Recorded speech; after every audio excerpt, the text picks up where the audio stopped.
বিষ্ণু ইসা ইসলাম হুনাইনের যুদ্ধ শেষে ফিরতেছেন, পথিমধ্যে বেলাল রাদিয়াল্লাহু তাআলা আনহু আজান দিচ্ছেন। তো পাশে ছিল মুশরিকদের একটা পল্লী, কিছু মুশরিক তরুণ, তারা আজানকে ব্যঙ্গ করতেছে। মনে কষ্ট পাওয়ার মতো ব্যাপার না, কিন্তু বিশ্বনবী ওইখানে দেখেন কি খুঁজলেন। বিশ্বনবী খেয়াল করলেন কণ্ঠটা বড় সুন্দর, দরাজ গলা। বিশ্বনবী সাহাবীদেরকে বললেন ধরো, সবগুলারে ধরে বিশ্বনবী সামনে আনা হলো। ওরা হাঁটু গেড়ে বসলো। বিশ্বনবী বললেন তোমাদের মধ্যে কে যেন ব্যঙ্গ করে আজান দিচ্ছিল, তার গলাটা বড় উঁচু।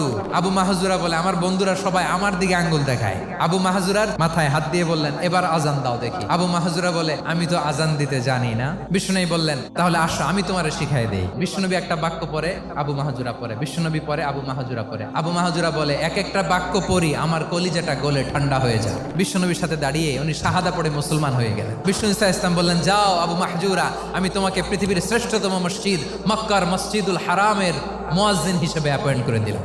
দেখছেন কিভাবে ট্যালেন্ট হান্টিং করতে হয়।